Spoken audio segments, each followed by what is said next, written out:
Hello student, science world के YouTube channel पर आप सभी का स्वागत है। हमने नीट 2026 के लिए एक सीरीज़ स्टार्ट कर रखी थी, एनसीईआरटी सीरीज़। उसमें हमने 2 चैप्टर कंप्लीट करनी है। एक तो हमने सेल वाला चैप्टर जो है 8 नंबर चैप्टर 11th क्लास के एनसीईआरटी का, cell the unit of life, ये पूरा कंप्लीट कर लिया। इसकी पूरी प्लेलिस्ट बनी हुई है, आप चैनल पे जाके विजिट कर सकते हो।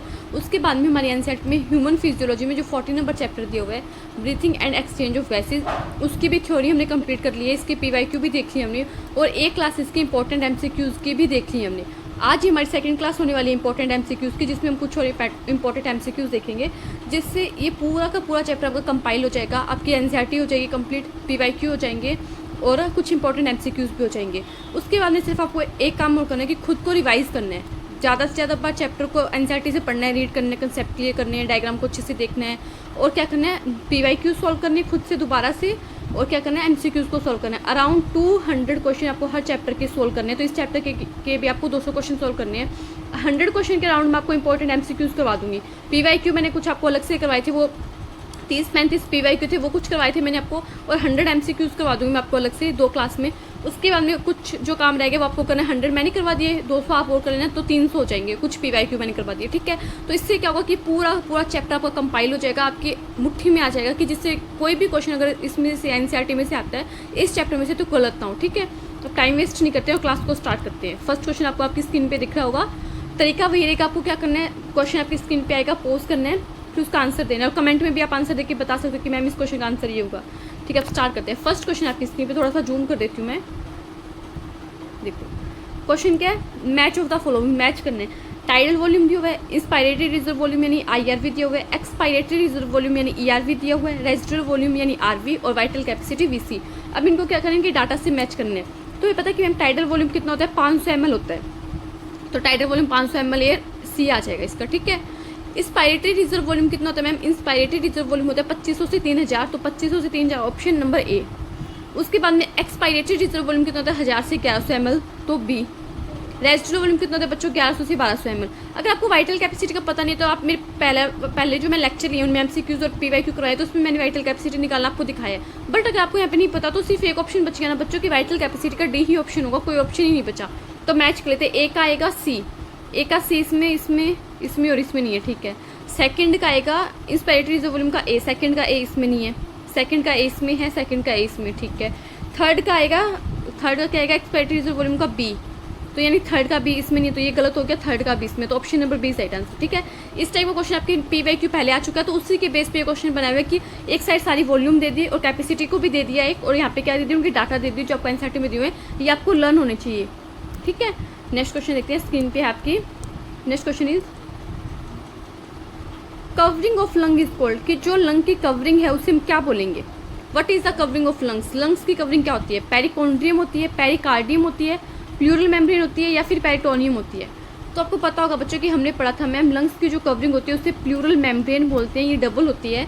इनर वाली जो प्लूरल मेम्ब्रेन है वो लंग्स के ऊपर होती है, और जो बाहर वाली मतलब आउटर प्लूरल मेम्ब्रेन जो है मैम, वो किसके साथ अटैच करती है, थोरैसिक चैम्बर के साथ अटैच करती है।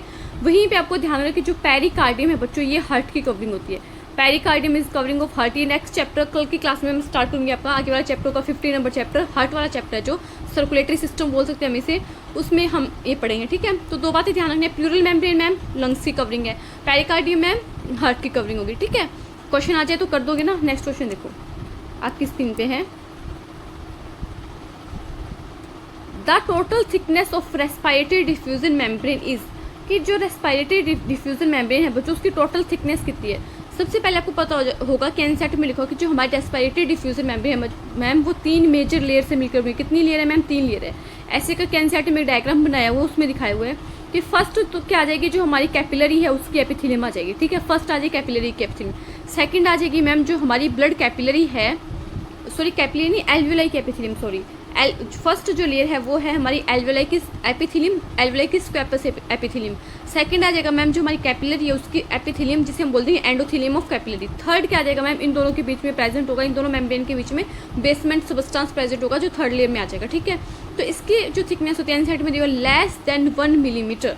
कितनी होती है, लेस देन 1 मिलीमीटर, यानी mm से भी 1 mm से भी कम होती है। Less than fermimetre no, less than micrometre no, much less than millimetre, और लेस देन नैनोमीटर, तो नैनोमीटर तो होगा नहीं, तो ये ऑप्शन बचा मिलीमीटर मतलब यूनिट के अकॉर्डिंग।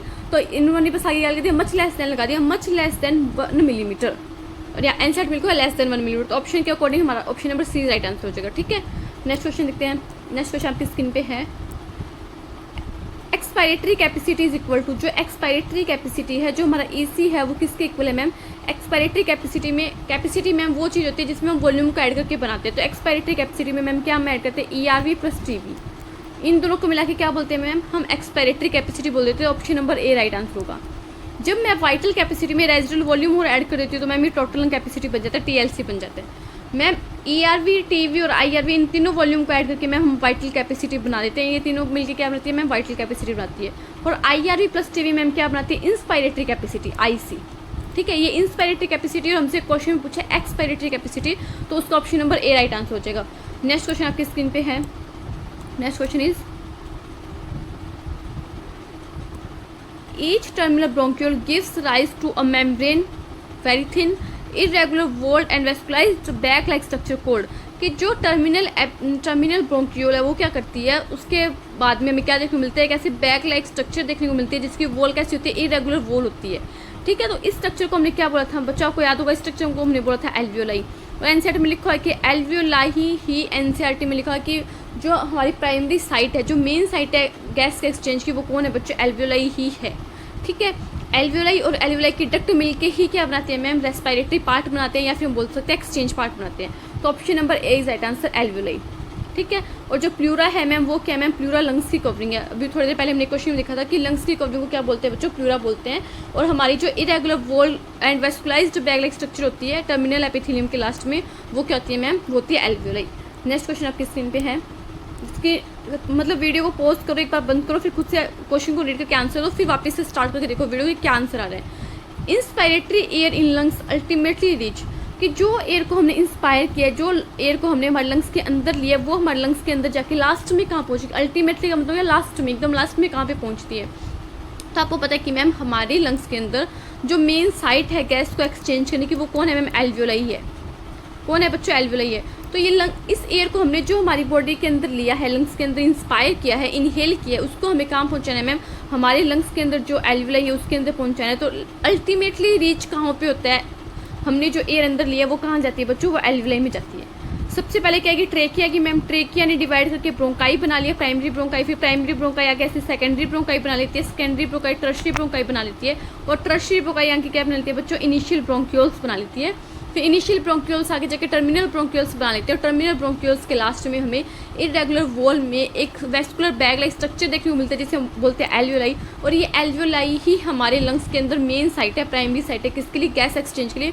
और कौन सी प्रोसेस से होता है बच्चों? डिफ्यूजन से होता है। कौन सी प्रोसेस होती है बच्चों? डिफ्यूजन होती है। और डिफ्यूजन को सबसे मेन मतलब फैक्टर कौन सा इफेक्ट करता है? पार्शियल प्रेशर का ग्रेडियंट या फिर concentration gradient of CO2 and PCO2 क्या करता है? इफेक्ट करता है इस डिफ्यूजन को। और सॉल्युबिलिटी ऑफ गैसेज और डिफ्यूजन मेम्ब्रेन की जो थिकनेस है वो सेकेंडरी फैक्टर में आ जाएगा, वो अदर फैक्टर्स हैं। ठीक है, ये बात एनसीईआरटी में डायरेक्ट मेंशन की आपकी। तो अल्टीमेटली कहाँ पहुँचती है वो? लंग्स में एयर जाके एल्वियोलाई के अंदर पहुँचती है, क्योंकि एक्सचेंज ऑफ गैसेज यहीं पे होता है। देखते हैं नेक्स्ट क्वेश्चन क्या दिया हुआ है, देखेंगे।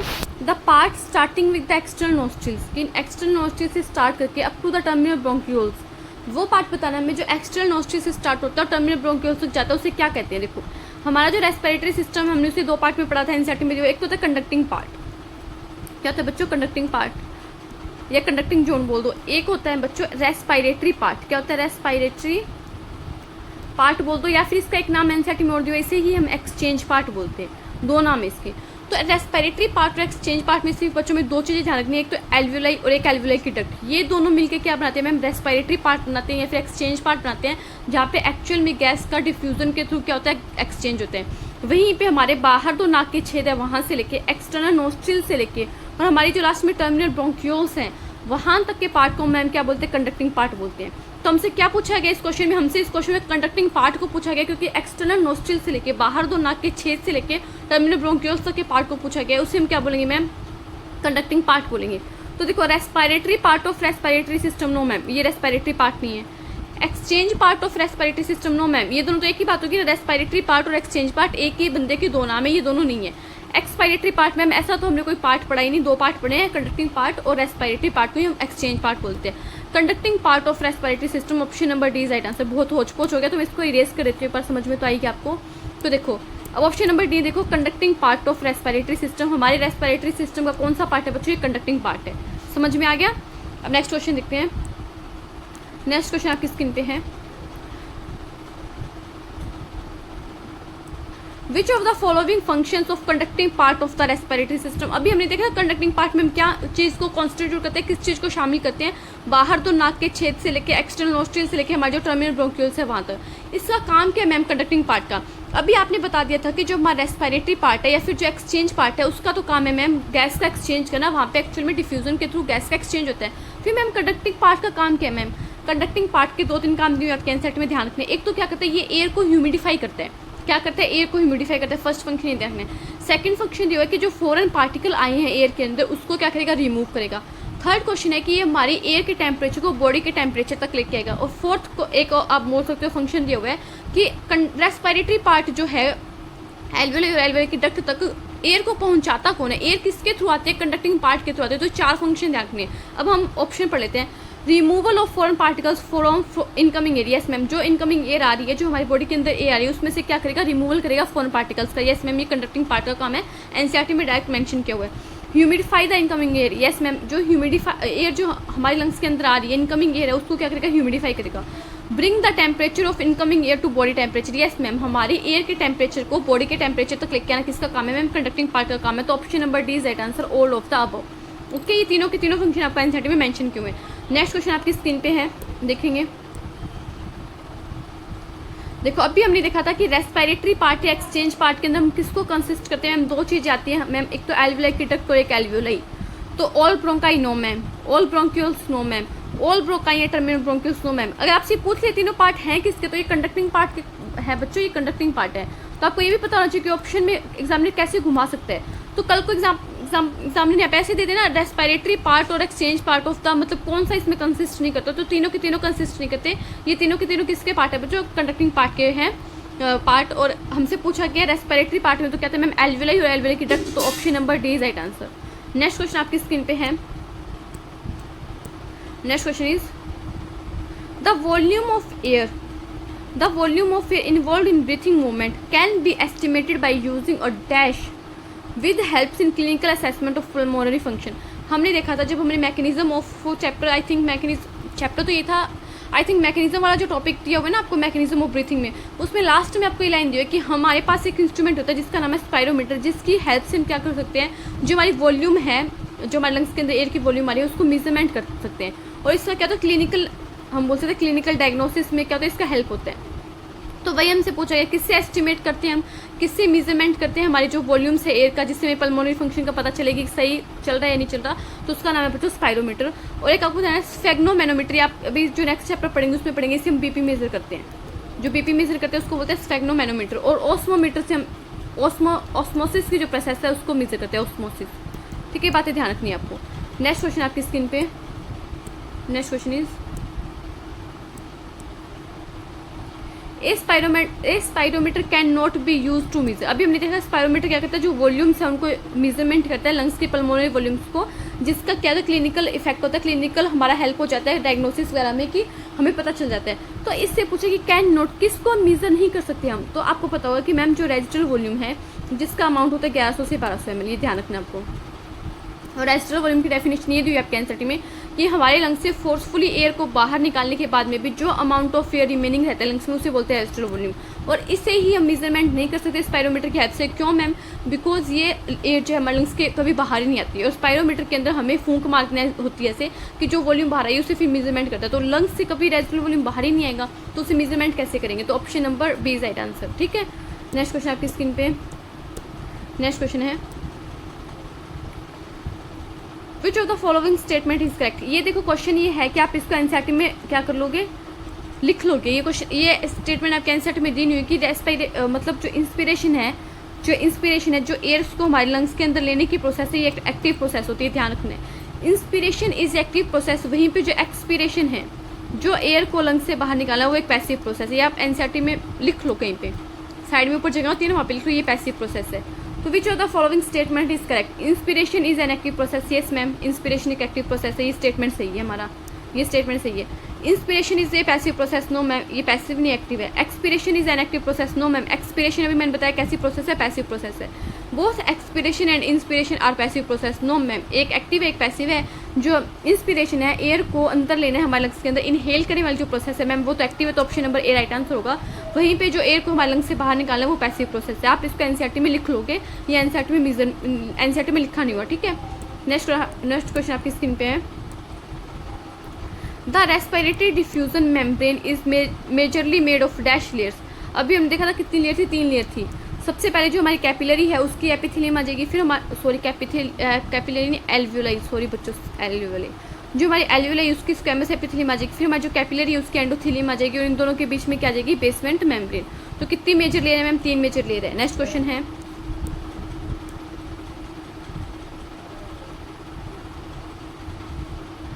देखो नेक्स्ट क्वेश्चन आपकी स्क्रीन पे सेशन रीजन वाला क्वेश्चन, अच्छा क्वेश्चन है। देखो the primary site of gas exchange in the human respiratory system in the alveoli, yes ma'am हम ये 2-3 बार डिस्कस कर चुके हैं कि ह्यूमन के रेस्पिरेटरी सिस्टम में जो प्राइमरी साइट है गैस के एक्सचेंज की एल्वियोलाई है, तो सेशन सही है हमारा। Alveoli a thin walled structure surrounded by network of capillary facilitating efficient gas exchange. और एल्वियोलाई क्यों एक हम बोल सकते हैं कि प्राइमरी साइट है गैस एक्सचेंज की, क्योंकि जो एल्वियोलाई है उसकी मेम्ब्रेन कैसी होती है, थिन होती है, और इसके बाहर हमें क्या देखने को मिलता है, कैपिलरी का नेटवर्क देखने को मिलता है। ऐसे ही क्वेश्चन मैं आपको बताया था जब मैंने आपको एनसीईआरटी की एक्सरसाइज करवाई थी, तो उसमें हमसे यही क्वेश्चन पूछा था एग्जामिनर ने कि बताओ हम हमारे बॉडी के अंदर हमारे रेस्पिरेटरी सिस्टम में हम क्या करते हैं, गैस का एक्सचेंज जो एल्वियोलाई के अंदर ही क्यों करते हैं, अदर पार्ट में क्यों नहीं करते। तो उसका आंसर मैंने आपको ये बताया था कि जो हमारी एल्वियोलाई है उसकी वॉल कैसी होती है, थिन होती है, और एल्वियोलाई के बाहर हमें एक अच्छा नेटवर्क देखने को मिलता है कैपिलरी से, जिसकी वजह से क्या होता है, जो फैसिलिटेटिंग हो जाता है, हमें हेल्प मिल जाती है गैस एक्सचेंज में। तो रीजन भी सही है। और देखो रीजन है या करेक्ट एक्सप्लेनेशन, देखो बिकॉज लगा के चेक करते हैं, कैसे चेक करते हैं इसको, बिकॉज लगा के। The primary site of gas exchange in human respiratory system is the alveoli, yes ma'am this statement is true. Because of alveoli are thin walled structure surrounded by a network of capillary facilitating efficient gas exchange. और क्यों है ma'am primary site, क्योंकि का answer मिल रहा है क्योंकि alveoli की thin wall होती है, और क्या मिलता है, कैपिलरी का एक अच्छा नेटवर्क मिलता है जिससे गैस एक्सचेंज हो सकता है। A and R, 2 and R is the correct explanation of A, ऐसा ऑप्शन ढूंढो। आई होप आपको समझ में भी आया होगा जो मैंने बताया। देखो both A and R, 2 and R is the correct explanation of A, option number A is right answer. Next question आपकी स्क्रीन पे, ये एक कैसा क्वेश्चन है, ये एक मैच द फॉलोइंग वाला क्वेश्चन है। देखो और ये रेस्पिरेटरी ऑर्गन से मैच द फॉलोइंग वाला क्वेश्चन बनाया गया।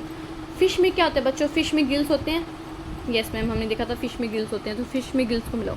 फ्रॉग में क्या होता है मैम, फ्रॉग में लंग्स होते हैं, और फ्रॉग में स्किन से भी रेस्पिरेशन होता है, हमने बोला था क्यूटेनियस रेस्पिरेशन। जो स्किन से रेस्पिरेशन होता है हमने बोला था क्यूटेनियस रेस्पिरेशन। अर्थवॉर्म में क्या होता है मैम, मॉइस्ट स्किन होती है, और कॉकरोच में क्या मिलता है, ट्रेकियल सिस्टम देखने को मिलता है। तो ए का क्यू एंड बी का पी, ए का क्यू एंड बी का पी, देखो ए का क्यू इसमें है, ए का क्यू इसमें नहीं है, ए का क्यू इसमें नहीं है, एक ऑप्शन सही हो, ऑप्शन नंबर ए राइट आंसर, ठीक है। नेक्स्ट क्वेश्चन आपकी स्क्रीन पे, विच इज़ नॉट ट्रू, कौन सा ट्रू नहीं है। PCO2 का और PO2 का क्या करना है, हमें पार्शियल प्रेशर देखना है ना, हमें वो टेबल बनानी पड़ेगी। देखो ऑक्सीजन की टेबल बना लेते हैं। ऑक्सीजन के लिए हमने देखा था एटमॉस्फेयर में, ठीक है। थोड़ा सा इस क्वेश्चन को ना क्या करती हूँ, छोटा करती हूँ। देखो अब देखो स्पेस मिल जाएगा ना थोड़ा सा लिखने के लिए। सबसे पहले देखते हैं PO2 का, सबसे पहले का मैम एटमॉस्फेयर में मैम, फिर उसके बाद में एल्वियोलाई में मैम, उसके बाद में डीऑक्सीजनेटेड ब्लड में मैम, उसके बाद में ऑक्सीजनेटेड ब्लड में मैम, उसके बाद में टिश्यू में, ठीक है। एटमॉस्फेयर में कितना होता है 159, एल्वियोलाई में कितना होता है 104, डीऑक्सीजनेटेड ब्लड में और टिश्यू में मैम 40, और ऑक्सीजनेटेड ब्लड में मैम 95। वैसे मैं यहाँ पे PCO2 का लिख देती हूँ। PCO2 का एटमॉस्फेयर में कितना आ जाएगा 0.3, एल्वियोलाई में कितना आ जाएगा मैम 40, डीऑक्सीजनेटेड ब्लड में मैम 45, ऑक्सीजनेटेड ब्लड में मैम 40, और टिश्यू में मैम 45। ऐसे ही था। और ये सारा डाटा किस में MMOF में मैच कर लो।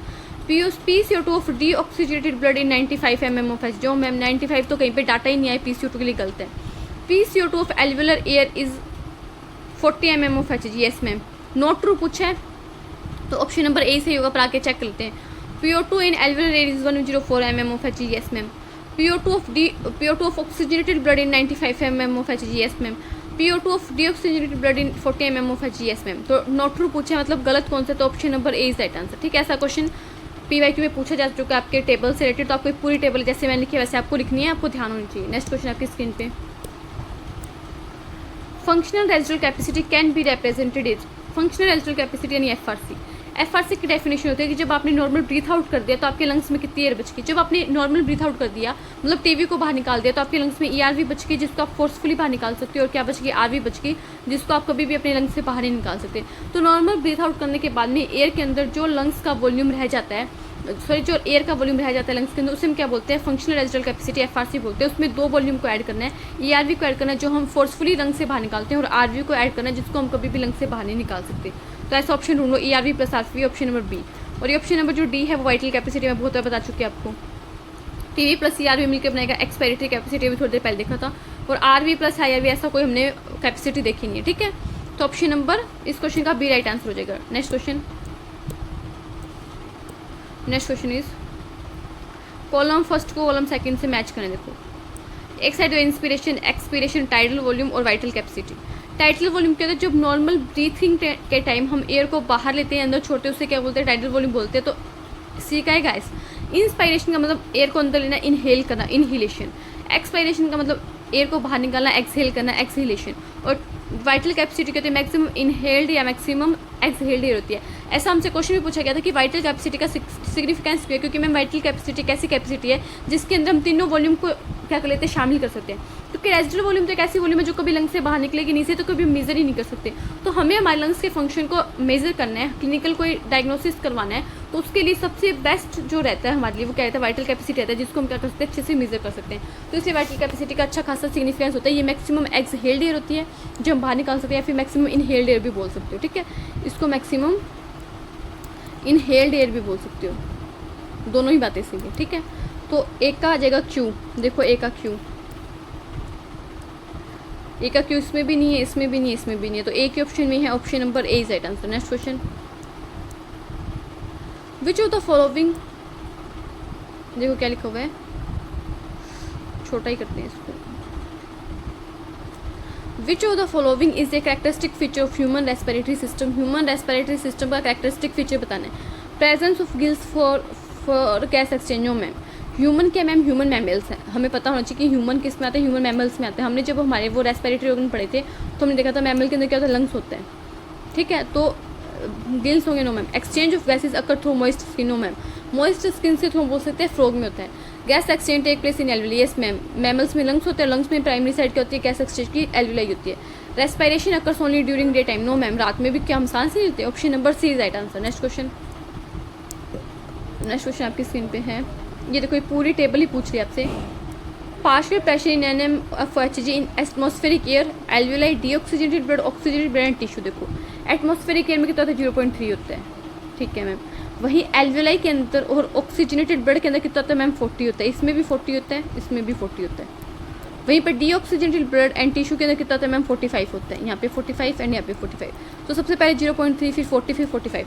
0.3 इसमें नहीं है, 0.3 इसमें नहीं है, एक ही ऑप्शन में 0.3। आगे याद भी नहीं है ना कि मैम एल्वुलाई में कितने, डीऑक्सीजनेटेड ब्लड में कितने। तो सिर्फ एक एटमॉस्फेयर में पता होने से ये क्वेश्चन सोल्व हो सकता है। अगर ऐसे ऑप्शन बनाए एग्जामिनर आपके पेपर में, तो इस क्वेश्चन के तो ऑप्शन ऐसे बनाए, बट पता नहीं एग्जामिनर कैसे क्वेश्चन बना दे। तो ठीक है, हमें पता सब होना चाहिए। नेक्स्ट क्वेश्चन है आपकी स्क्रीन पे,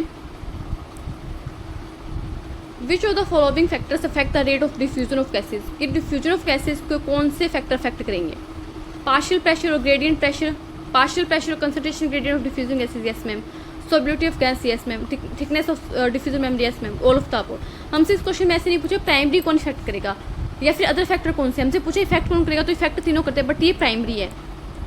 ये जो फैक्टर है ये प्राइमरी है, और ये हम बोल सकते हैं अदर फैक्टर है, ये अदर फैक्टर है। ठीक है, ये बात हमें ध्यान रखनी है। बट फैक्टर तो दोनों ही है ना, ये प्राइमरी फैक्टर है जो पार्शियल प्रेशर और कंसंट्रेशन ग्रेडियंट है, और ये दोनों अदर फैक्टर में आ गए, बट फैक्टर तो तीनों ही हैं।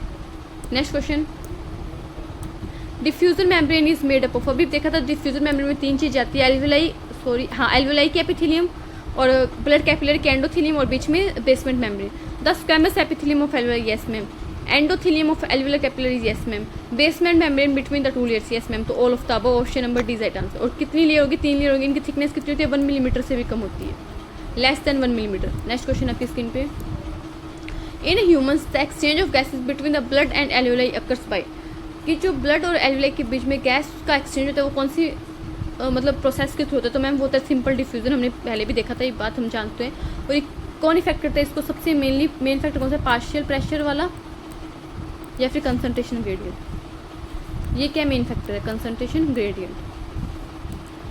नेक्स्ट क्वेश्चन देखते हैं आपकी स्क्रीन पे। ये सेशन नीचे वाला क्वेश्चन अच्छा क्वेश्चन है, देखो। The diaphragm contract during inspiration, कि जब हमारे इंस्पिरेशन की प्रोसेस होती है हम एयर को अंदर लेते हैं तो डायफ्राम कॉन्ट्रैक्ट करता है। Yes ma'am, this statement is true. Contraction of the diaphragm increase the volume of the thoracic cavity leading to decrease the internal pressure. Yes ma'am, pressure कम हो जाएगा, जो एयर होती है वो हमेशा high pressure to low pressure move करती है, वॉल्यूम इंक्रीज होगा लंग्स का, तो प्रेशर क्या हो जाएगा? कम हो जाएगा। ठीक है मैम, ये स्टेटमेंट भी सही है। तो क्या इसका रीज़न है? बिकॉज लगा के चेक करते हैं। बिकॉज लगा के the diaphragm contract during inspiration, diaphragm इन कॉन्ट्रैक्ट करता है इंस्पिरेशन के time because of contraction of the diaphragm increase the volume of the thoracic cavity leading to decrease the internal pressure. Yes ma'am, because का answer मिला। हमने diaphragm को contract क्यों करवाया? क्योंकि हमने क्या किया? वॉल्यूम को तो इंक्रीज कर दिया डायफ्राम के कॉन्ट्रैक्शन से और प्रेशर डिक्रीज हो गया। तो A and R R true and R is the correct explanation of A. देखो ऐसा ऑप्शन ये रहा, पहले ये ऑप्शन दिया हुआ both A and R true and R is the correct explanation of A. Option number A is that answer. Next question आपकी screen पे। Which of the following statement about the pleura is correct? Pleura के लिए statement correct कौन सा है? Pleura क्या होती है मैम? लंग्स की कवरिंग होती है, कवरिंग ऑफ लंग्स क्या होती है मैम? प्लूरा होती है। The pleura is a single layer. No ma'am, pleura double होती है। अभी थोड़ी देर पहले बताया था हमने, डबल होती है। इनर वाली लेयर लंग्स के ऊपर होती है और बाहर वाली लेयर जो आउटर मेम्ब्रेन वो थोरैसिक कैविटी के ऊपर होती है, मतलब अंदर को थोरैसिक कैविटी से लाइन करती है, बाहर लंग्स के ऊपर होती है, ऐसी होती है। The pleural cavity contains air to facilitate lung movement. No ma'am, इसके अंदर फ्लूइड भरा होता है जिससे प्लूरल फ्लूइड बोलते हैं, जिससे कहते हैं फ्रिक्शन कम होता है। The pleura reduce friction between the lungs and the thoracic wall. Yes ma'am, कहीं ना कहीं ये बात सही है। प्लूरा के अंदर प्लूरल फ्लूइड है जो क्या करेगा? फ्रिक्शन को रिड्यूस करेगा। The pleura is absent in human respiratory system. No ma'am, pleura तो प्रेजेंट होती है। तो option number C is right answer. I hope आपको समझ में आएगा। नेक्स्ट क्वेश्चन आपकी स्क्रीन पे। ये सारे के सारे क्वेश्चन वो एनसीईआरटी बेस्ड क्वेश्चन ही है। The primary function of the pleural fluid is to. अभी थोड़ी देर पहले देखा, अभी मैंने नेक्स्ट क्वेश्चन भी बताया, प्लूरल फ्लूइड का काम क्या है? फ्रिक्शन को कम करना। Facilitate gas exchange. Ma'am, gas exchange जो प्लूरा में होता ही है। Lubricate the lungs and reduce function. Yes ma'am, function reduce करेगा किसको? फ्रिक्शन को, और क्या करेगा? लुब्रिकेशन का काम करेगा। Increase lung volume. No ma'am. Maintain blood pressure. No ma'am. Option number B is right answer. Next question आपकी स्क्रीन पे। Which of the following muscles are primary involve in normal breathing? Normal breathing में कौन सी muscles involve होती है? दो muscles देखी थी। Diaphragm जो पहले इनिशिएट करेगी, डायफ्राम क्या होता है? फर्स्ट कॉन्टैक्ट कौन थी? डायफ्राम होता है। इनिशिएट कौन करता है? इंस्पिरेशन को डायफ्राम करता है। और सेकंड कौन सी थी? External intercostal muscles. ऑप्शन देख लो, diaphragm and abdominal muscles. No ma'am, normal breathing पूछी है ना, तो एब्डोमिनल मसल्स जो है वो क्या करते हैं? हम नॉर्मल ब्रीथिंग में काम नहीं लेते, वो तो जब हमें कोई फोर्सफुली ब्रीथिंग करनी है तो उसमें काम में लेते हैं। Diaphragm and external intercostal muscles. Yes ma'am, option number B is right answer. Internal and external intercostal. No ma'am, internal का तो कहीं पे काम ही नहीं है। Diaphragm and internal costal. No ma'am, internal नहीं लेते हम यूज़, एक्सटर्नल इंटरकोस्टल मसल्स और डायफ्राम आएगा। ठीक है, नेक्स्ट क्वेश्चन आपकी स्क्रीन पे। Emphysema is a respiratory disorder is characterized by. Emphysema में क्या देखा था हमने मैम? इसमें क्या होता है? सिगरेट पीते हैं, मतलब जो बंदा सिगरेट पीता है उसको हो जाती है ये एम्फाइसीमा। वॉल ऑफ एल्वेओलाई क्या हो जाती है? डिक्रीज होते हैं। सरफेस एरिया क्या हो जाता है? कम हो जाता है मैम। और अल्फा-1 एंटीट्रिप्सिन इसकी एक दवाई है, अल्फा-1 एंटीट्रिप्सिन। तो damage to bronchioles, damage to alveoli wall. Yes ma'am, जो एल्वेओलाई की वॉल है जहाँ पे मेन रेस्पिरेटरी पार्ट है, जहाँ पे क्या होगा? गैस का एक्सचेंज होगा, वो क्या हो जाती है? डैमेज हो जाती है। Damage to plasma membrane. No ma'am. Damage to respiratory muscles. No ma'am. Option number B is right answer. B right answer होगा। Next question. The pneumotaxic centre which regulate the duration of inspiration is located in the. Pneumotaxic centre की spelling ma'am P से start हो रही है। Ma'am पोन्स की spelling में P से start होती है। तो न्यूमोटैक्सिक सेंटर ब्रेन के कौन से पार्ट में होते हैं मैम? पोन्स में। और ये क्या करता है? जो इंस्पिरेशन का ड्यूरेशन उसे कम कर देता है, डिक्रीज कर देता है। ये ध्यान रखना है, decrease the duration of inspiration. Option number B is right answer. Next question, फिर से मैच द कॉलम वाला क्वेश्चन आ गया। देखो, विंड पाइप किसे बोलते हैं मैम? ट्रेकिया को बोलते हैं विंड पाइप। एल्वेओलाई में क्या होता है मैम? गैस एक्सचेंज होता है। लैरिंग्स क्या है? वॉइस बॉक्स है, यहाँ से क्या होता है? वॉइस प्रोड्यूस होती है, यहाँ पे वोकल कॉर्ड मिलते हैं। नेजल कैविटी क्या करेगी मैम? फिल्टर करेगी एयर को। तो ए का है आर और बी का पी। ए का आर, बी का पी। ए का आर इसमें है, इसमें नहीं है, इसमें नहीं, एक से मिल रहा है। लास्ट क्वेश्चन ऐसे बने पीपीटी में ऑप्शन कि सिर्फ एक अगर हम ऑप्शन मैच कर ले रहे हैं तो उससे सारे, मतलब एक मैच द कॉलम को मैच कर लिए, फिर सारे अपने आप ऑप्शन कट हो रहे हैं। नेक्स्ट क्वेश्चन आपकी स्क्रीन पे। Which of the following statement about oxygen transport is correct. Oxygen का ट्रांसपोर्ट दो तरीके से होता है, मैंने कहा था 97% क्या बनाती है, ऑक्सीमोग्लोबिन बनाती है, और 3% क्या कहलाती है, जो प्लाज्मा होती है उसके साथ डिजोल्व फॉर्म में जाती है। Oxygen is primary transported dissolve in plasma. No ma'am, primarily थोड़ा आएगा, प्राइमरी तो किसके साथ ऑक्सीजन ऑक्सीमोग्लोबिन बनता है, तो 3% ही है। Oxygen is primary transported bound haemoglobin, इसमें हीमोग्लोबिन के साथ क्या बनाएगी, ऑक्सीमोग्लोबिन बना लेगी। एक हीमोग्लोबिन का मॉलिक्यूल कितने ऑक्सीजन के मॉलिक्यूल को अटैच कर सकता है, 4 ऑक्सीजन के मॉलिक्यूल को, और इसका जुड़ना कैसा होता है, रिवर्सिबल होता है। Next question, which of the following condition favours the dissociation of oxygen from oxyhaemoglobin. अच्छा क्वेश्चन, इसको इंपॉर्टेंट मार्क कर लोगे कि ऑक्सीजन जो ऑक्सीमोग्लोबिन बना उसको क्या करना है, डिसोशिएट करना है। तो डिसोसिएशन की प्रोसेस होती है क्या मैम, टिश्यू में होती है। हमने एक बात देखी थी कि PO2 तो को क्या कर दो, पार्शियल प्रेशर ऑक्सीजन कम कर दो, PCO2 को हाई कर दो, H+ की जो कंसनट्रेशन है उसे हाई कर दो, टेम्परेचर को हाई कर दो, ये तीनों चीज़ें बढ़ा दो, किसमें, टिश्यू में। तो PO2 is low, high PO2 no ma'am, low PO2 yes ma'am ही हो सकता है, high PO2 no ma'am, low PO2 yes ma'am ही हो सकता है। High PO2 and high PCO2, low pH and high temperature. देखो अब यहाँ पे इन्होंने pH दे दिया, H+ को कहीं नहीं दिया। एक बात आप केमिस्ट्री में पढ़ो कि जब H+ की, देखो हम पढ़ते एक pH स्केल होता है, थोड़ा सा आप केमिस्ट्री में चलें तो pH स्केल होता है जिसकी रेंज होती है 14 तक, 1 to 14 होती है। यहाँ पे 7 पे क्या होता है, न्यूट्रल होता है, ये होता है न्यूट्रल। यहाँ पे ये रेंज है एसिड की और ये रेंज है बेस की। हमें पता है मैम जब यहाँ से 7 से नीचे जाते हैं तो एसिडिटी बढ़ती है, यहाँ पे जाने पे एसिडिटी बढ़ेगी। जो जितना ज़्यादा एसिडिक होगा उसकी जो pH उतनी कम होगी, ठीक है मैम। और यहाँ पे जाने पे क्या होता है, बेसिसिटी बढ़ती है, जितना ज़्यादा नंबर बढ़ेगा तो उतनी ज़्यादा बेसिसिटी बढ़ेगी। तो आप बताओ H+ की कंसनट्रेशन बढ़ रही है मैम, H+ की कंसनट्रेशन बढ़ी तो pH क्या हो रहा है, कम हो गया, ज़्यादा होगा। मैम H+ की कंसनट्रेशन बढ़ रही है तो एसिडिटी बढ़ रही है, ये बात पता होगी कि H+ की कंसनट्रेशन डायरेक्टली प्रोपोर्शनल होती है किसके, एसिडिटी के। तो मैम एसिडिटी बढ़ रही है मैम, H+ की कंसनट्रेशन बढ़ रही है तो pH कम होगा, ज़्यादा होगा मैम, pH कम होगा। तो pH कम होगा तो हाई H+ कंसनट्रेशन, लो pH, ये बात ध्यान रखनी है। pH कम होगा क्योंकि एसिडिटी बढ़ती है, तो यहाँ पे जाने पर जो pH का नंबर कम होता है ना तो एसिडिटी ज़्यादा होती है। ये बात आपको फिजिक्स को उसमें केमिस्ट्री में वो अच्छे समझ में आएगी, केमिस्ट्री वाले टीचर अच्छे से समझाएंगे। तो हाई PCO2 लो pH आना चाहिए। अब इस ऑप्शन में देखें तो लो PO2 यस मैम, लो PCO2 मैम, यहाँ पे लो PCO2 देती है जो गलत है। हाई PCO2 होना चाहिए। अगर यहाँ पे भी मतलब ऑप्शन ऐसे बनाए हैं कि pH में फंसे हुए ही नहीं आप, क्योंकि PCO2 पे बंदे ने क्या कर दिया, यहाँ पे ऑप्शन गलत बना दिया। यहाँ पे इसको हाई लिखना था जिससे क्वेश्चन थोड़ा सा हार्ड बनता, ठीक है। तो option number B is right answer. Next question, the respiratory rhythm centre which regulate the rate of respiration is located is the. जो respiratory system, respiratory rhythm centre RRC, वो कहाँ पे लोकेटेड होता है, मेडुला ऑब्लिंगेटा में, हमने देखा था। तो medulla oblongata option number C is right answer. Next question,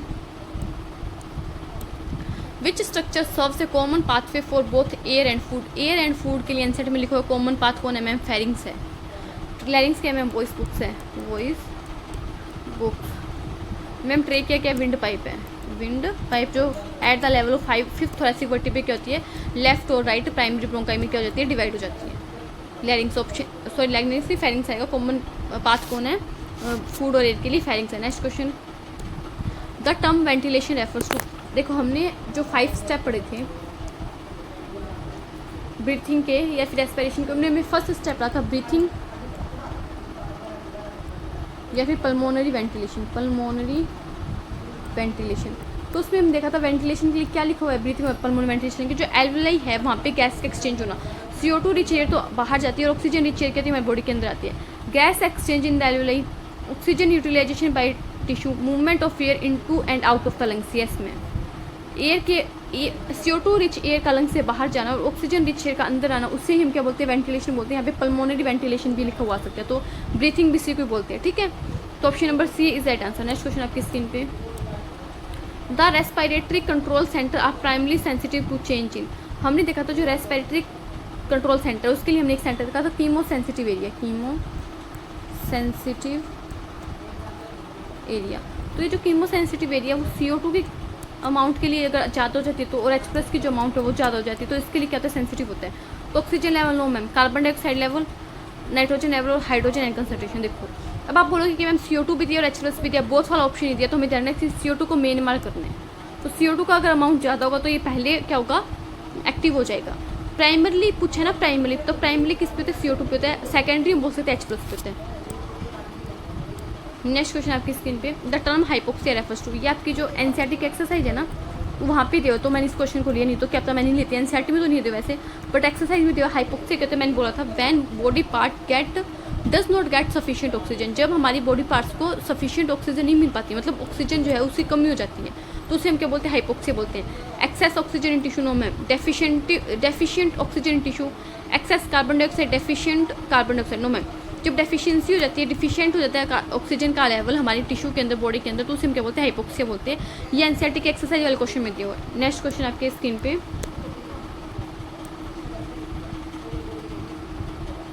देखो, in the process of respiration oxygen is absorbed in the alveoli of the lungs, किसके अंदर एब्जॉर्ब होती है, एल्वियोलाई ऑफ लंग्स के अंदर एब्जॉर्ब होगी। And carbon dioxide is expelled during, बाहर निकल गया ना, एक्सपेल्ड निकल गया, तो इनहेलेशन बोलेंगे, एक्सहेलेशन बोलेंगे, एक्सहेलेशन बोलेंगे, एक्सहेलेशन। और लंग्स की एल्वियोलाई के अंदर क्या होती है, एब्जॉर्ब होती है कौन, हमारी एयर। तो देख लो एल्वियोलाई और exhalation, option number second is that answer. Next question आपकी स्क्रीन पे, which of the following statement about normal breathing is correct, normal breathing के लिए करेक्ट स्टेटमेंट क्या है। Inspiration is a passive process, no ma'am, inspiration एक active process है। Inspiration is an active process where is expiration is passive process, yes ma'am. Option number B is right answer.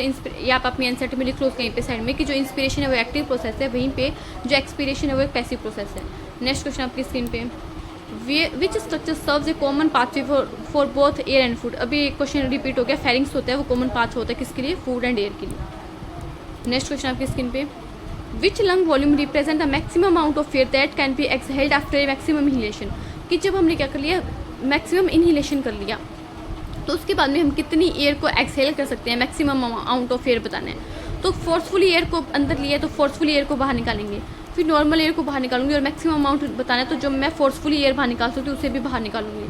तो ये क्या बन गया ma'am, ये वाइटल कैपेसिटी बन गई। ये मैक्सिमम अमाउंट ऑफ एयर है जिसको हम क्या कर सकते हैं, ये मैक्सिमम एक्सहेल एयर बोल दो, हमने ऑप्शन में देखा था अभी, या फिर इनहेल एयर है। तो टाइटल ये option number D right answer, vital capacity. Next question आपकी स्क्रीन पे, which condition is characterized by the destruction of alveolar walls leading to decrease surface area of gas exchange, alveoli की wall destroy हो रही है, surface area कम हो रहा है ma'am, cigarette smoking से हो रहा है, क्रोनिक डिसऑर्डर है, अल्फा-1 एंटीट्रिप्सिन की दवाई है, कौन सा है मैम, एम्फाइसिमा। और वहीं पे जो अस्थमा, इसमें क्या था, इन्फ्लामेशन आता है, इन्फ्लामेशन आता है किसमें, ब्रोंकाई और ब्रोंक्यूल्स में। और वहीं पे एक हमने देखा था ऑक्यूपेशनल डिसऑर्डर जिसमें लंग फाइब्रोसिस हो जाता है, जहाँ पे वो स्टोन वगैरह की ग्राइंडिंग होती है, वहाँ पे वर्कर्स को क्या करना चाहिए, मास्क को पहन के रखना चाहिए। नेक्स्ट क्वेश्चन आपकी स्क्रीन पे, which part of the respiratory system contain the vocal cord, vocal cord किस में मिलेंगे मैम, वॉइस बॉक्स में मिलेंगे, वॉइस बॉक्स में। वॉइस बॉक्स क्या होता है मैम, लैरिंग्स होता है। इसकी ओपनिंग क्या होती है मैम, ग्लोटिस होती है। इसका ढक्कन क्या होता है मैम, एपिग्लोटिस होता है। एपिग्लोटिस किससे मिलकर बनाता है मैम, इलास्टिन कार्टिलेज से। तो क्या जाएगा, larynx, voice box. Next question, which structure is known as the voice box, अभी देखा वॉइस बॉक्स इसको बोलते हैं, लैरिंग्स को बोलते हैं, ठीक है। The majority of carbon dioxide is transported as the in the blood as, ये क्वेश्चन बहुत इंपॉर्टेंट है, पूछा भी गया कि मेजोरिटी ऑफ जो CO2 वो किसकी फॉर्म में ट्रांसपोर्ट होता है, बाइकार्बोनेटाइन की फॉर्म में, ठीक है, बाइकार्बोनेटाइंस। कार्बामिनो हीमोग्लोबिन की फॉर्म में 20 से 25% जाएगा, बाइकार्बोनेटाइन की फॉर्म में 70% जाता है, और डिजोल्व इन प्लाज्मा कितना जाता है, 7% जाता है। नेक्स्ट क्वेश्चन आपकी स्क्रीन पे, the primary muscles responsible for quick inspiration is the, primary muscles पूछी है, हमें क्या करना है, प्राइमरी मसल्स बतानी है। तो प्राइमरी मसल कौन सी होती है, इनिशिएट कौन करती है इंस्पिरेशन, वो डायफ्राम करती है। अब इसमें एक्सटर्नल इंटरकोस्टल मसल्स में कंफ्यूज मत हो जाए, क्योंकि इसने प्राइमरी पूछी है, प्राइमरी इनिशिएट कौन करेगा, प्राइमरी इनिशिएट करता है, एनसीईआरटी में साफ साफ लिखा हुआ है, कौन करेगा, डायफ्राम करेगा। नेक्स्ट क्वेश्चन आपकी स्क्रीन पे, the primary site of gas exchange in the lungs is, lungs के अंदर प्राइमरी साइट क्या गैस एक्सचेंज की एल्वियोलाई है, ठीक है। नेक्स्ट क्वेश्चन आपकी स्क्रीन पे, what is the term of the volume of air remaining in the lungs after a maximum exhalation, forcefully air को बाहर निकाल दिया, मैक्सिमम एक्सहेल कर दिया, फिर उसके बाद में भी जो एयर के अंदर रिमेनिंग रहेगी अमाउंट, उसे हम क्या बोलेंगे, रेजिडुअल वॉल्यूम बोलेंगे। अमाउंट कितनी थी, 1100 से 1200 ml, और ये क्या करता है, लंग्स को कोलैप्स होने से बचाता है। नेक्स्ट क्वेश्चन आपकी स्क्रीन पे, ये देख लिया, विच of the following is not a component of the respiratory membrane, respiratory membrane का कंपोनेंट क्या नहीं है, एल्वियोलाई के एपिथेलियम में यस मैम, कैपिलरी के एंडोथेलियम में यस मैम, बेसमेंट मेम्ब्रेन में yes ma'am, smooth muscles layer नहीं है मैम, मतलब यही ऑप्शन हो जाएगा, नहीं पूछा है ना, देखो कौन सी है, ये तीनों है, नोट पूछा है, तो option number D is right answer. Next question आपकी स्क्रीन पे, which structure prevent food from entering the respiratory tract during swelling, food को निगलते टाइम कौन सी स्ट्रक्चर प्रिवेंट करती है फूड को विंड पाइप में आने से? एपिग्लोटिस करती है मैम, ठीक है। कौन किससे में मतलब इलास्टिन कार्टिलेज से, इलास्टिन कार्टिलेज से। नेक्स्ट क्वेश्चन है which of the following is not a component of respiratory membrane. Question repeat हो गया। एल्वियोलाई की एपिथेलियम होती है, यस मैम। एल्वियोलाई की एपिथेलियम थी और कैपिलरी थी, यस मैम। बेसमेंट मेम्ब्रेन थी, yes ma'am. But smooth muscles लिए नहीं है, तो ऑप्शन नंबर डी क्या होगा? राइट आंसर होगा। Next question the primary function of the respiratory system is. Respiratory system का प्राइमरी फंक्शन क्या है? डाइजेशन का? नो मैम, ये तो डाइजेस्टिव सिस्टम का फंक्शन होगा। सर्कुलेशन में सर्कुलेटरी सिस्टम का फंक्शन होगा, गैस एक्सचेंज में। और एक्सक्रीशन एक्सीलेटरी सिस्टम का फंक्शन होगा। Next question which structure divided into the left and right primary bronchi. Trachea करती है at the level of 5th thoracic vertebra. Left और राइट ब्रोंकाई प्राइमरी ब्रोंकाई में क्या कर जाती है? डिवाइड कर जाती है। ये आज की क्लास का लास्ट क्वेश्चन है। मैं चाहती हूँ कि आप इसका आंसर दो कमेंट बॉक्स में। कमेंट बॉक्स में आंसर देना, फिर मैं बताऊंगी इसका क्या आंसर था। क्वेश्चन रीड कर देती हूँ। विच of the following structure is not a part of the conducting zone of the respiratory system. Respiratory system के कंडक्टिंग जोन का कौन सा पार्ट नहीं है आपको बताना है। 4 ऑप्शन आपके सामने, कमेंट बॉक्स में आप आंसर दोगे। थैंक यू आप सभी का ये वीडियो देखने के लिए। आज के लेक्चर में मैं 55 क्वेश्चन लेके आई थी, आपको बताना है आउट ऑफ 55 आपके कितने क्वेश्चन सही हुए, कितने मार्क्स आए, उसमें कमेंट बॉक्स में आंसर देने। हमेशा हंसते रहो, मुस्कुराते रहो, पढ़ते रहो अच्छे से। Thank you.